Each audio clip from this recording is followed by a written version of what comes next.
Well, Cortney, for your first finish victory since 2016, I believe. I mean, it's been a while. Give me an idea how good that result feels, to not have to sweat out a judge's decision and to go in there and get things done. Great. It feels really good to get the finish. I think that's my third finish, and they've all been in the first round. So, I mean, at least to have that going for me. But yeah, it was good to go in there and get the job done and not have to worry about going to the judges. Yeah, no doubt. The move up to flyweight, obviously, just wanted to see how it felt physically. I mean, she was pinning you against the fence early. I mean, was that a matter of strength or what was going on there? We kind of knew that's what she was going to do, was push me up against the cage. She's pretty known for doing that. We were also kind of prepared for her to strike a little more than she did and maybe even go for a takedown in the middle of the cage, but she did exactly what we thought she was going to do, which was push me up against the cage and hold me there. She definitely was a lot stronger than I thought she was going to be, but she took me down and I ended up getting the submission out of it, so yeah, played in my favor, I guess. Is that concerning at all? I mean, when you get in there and you feel somebody in a new weight class, is that concerning at all? Like, hey, is strength going to be an issue here? I don't think it is. I had a little over a year off. I was dealing with some injuries. A lot of my size came from rehab, but I was hoping to continue that going into camp, but with everything being shut down, we had to take a step back from strength and conditioning, more just priming the body and keeping the body ready. So I definitely think with a full fight camp and a full availability to train is going to be a huge difference in my next fight at 25 if that's what we choose to do. It's been an interesting week, like learning how to have fights in these empty environments, and fighters are hearing commentators and the corners can hear each other clearly. Did you guys make any adjustments on things based on things you saw last Saturday or Wednesday? Not really. My head coach, Santino, he's been on the Contender Series a few times, so he's kind of used to those smaller crowds. With the gym being pretty much closed to everyone, we had really small practices. We tried not to have music going when I was sparring. We had code words just so that they wouldn't be able to pick up on it. And other than that, I mean, just train the same best we could. Nice. Last thing for me, if this is a division, it sounds like you're going to stay at for a while at least. Are there names? Are there fights? I mean, are there targets that you have already? To be honest, they told me that I should call someone out, but I really don't know anyone in this division off the top of my head. Like the people I know, I'm friends with, so I really don't want to call them out. But I think Mara was like ranked 14th, like when she fought Lauren Murphy, so she's up there. So I mean, whoever they give me, if they give me a top 15 girl, I'm happy. If they give me someone a little bit lower, I'm happy with that. But if I can get back in that cage before the end of the year, I'm going to be extremely happy. Cortney right here. Before Drakar's last fight, I was watching a lot of your vlogs that you were putting out there, and you guys, you spoke openly about going to like a performance coach or like a mental coach. Yeah. Anthony Pettis said something similar, that he needed to get his mind right before he could get into his next fight. So can you speak a little bit on how important that aspect of the training camp is too? I think it's huge, honestly. With everything going on with COVID and stuff, I wasn't able to get in and see Greg, but I used all of his tools that he gave me getting ready for my other fights. And you really got to stay mentally tough when it comes to these kind of situations. Oh, there's the fight. Something's going on down there. I don't know. But yeah, I mean, there was a lot of variables that we couldn't control during this camp, and it was just mainly staying focused and controlling things that we could control. And that was my attitude and my training and my diet and the people that I had surrounding me. And I think I did a pretty good job of that. Okay, we are now joined by Cortney Casey. First question goes to James Lynch with the score. Your line is open. Hey, Cortney, congratulations on the victory. First fight at flyweight since 2013. How did you feel in there? Obviously a great performance and a great win. I felt good. I felt really good in there. I mean, you can't beat getting a first round finish, so I'm happy with it. That's great. And how was it fighting without a crowd in there? I'm sure that was a first for you. Definitely a first for me, but it wasn't bad. I kind of enjoyed it a little bit. And what type of camp did you have leading into this? Because obviously we're all under quarantine and everything. Was it, because I know you and Drakar, you sort of have like a nice setup back at home. Yeah, unfortunately, Drakar was injured, so he wasn't able to do too much besides eat cookies and tell me what to do.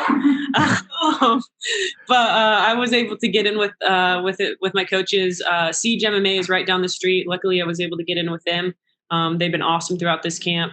Henry had his camp over at Fight Ready, so we were definitely trying to social distance the best we can. So big shout out to Siege MMA and also Fight Ready. But but yeah, it was just a lot smaller, more personal. I really feel like I got to grow a lot since everything was hands on with me. And is the plan to get back in there as soon as you can, just because you had the layoff heading into the fight? Yeah, definitely plan to get back in there as soon as possible. I got bills to pay, mouths to feed. Absolutely. And just two more from me quick. Obviously, flyweight, pretty wide open right now as far as divisions go. Strawweight, a little bit more crowded. Is that more of a reason for you to want to stay in that division, or will you just sort of kind of see what matchups are presented your way?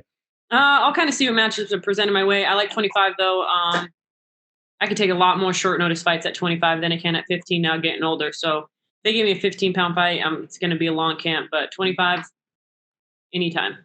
And last one, you mentioned Jakar. Obviously, I saw on his Instagram stories he's eating a lot of really good food. Do you already have sort of the post-fight cheat meal all lined up right now? Oh, yeah. They're going to that Thai restaurant that we posted the first day we were here. So I'm ready to get done and change and get over there and get some food in before it closes. Congratulations on the victory. Thanks. We'll go next to Louise Green with MMA Crazy. Your line is open. Hi, Courtney. Congratulations. You said to me before the fight that you were aiming to get the finish tonight. How are you feeling walking away with a first round submission tonight? I feel great. Anytime it doesn't go to the judges, I'm good. And she screamed when you got the submission in. How tight was that armbar? I guess it was pretty tight. I mean, she tapped. and how did you feel going in there at flyweight, not having and the whole kind of run up to the fight, not having to cut those extra pounds? It was good. I mean, weight cuts are weight cuts. I mean, whether you got 5 pounds, 10 pounds, 12 pounds, you never know how it's going to go, but we got the job done. We're just happy to get in there and be healthy for the fight and, get the finish. And you said to me before that, the flyweight division is more of like a raw fight style division. What do you think you can achieve at flyweight? I think I can achieve whatever I want at flyweight. It's up to me to do my job and get the wins. And I think I have every opportunity to do that in this division. And is there anyone in the division, stylistically, that would be a dream matchup for you? They just asked me that a little bit while ago, and I honestly can't tell you the top 15 girls. I know Mara was like 14 when she fought Lauren Murphy 2 fights ago, so I know she's kind of up there. The only girls that I do know that are ranked are my friends, or I trained with them. So, I mean, it's wide open at this point. Whoever they give me, I'm happy with. Okay, so no one in mind that you would love to go up against next? No. All right. Well, congrats. Thank you. Thank you. We'll take our final question from Jay Anderson with Cage Side Press. Your line is open. Thanks very much, and congratulations, Courtney. First of all, that is your second armbar submission in the UFC. Your first finish since the last one in 2016.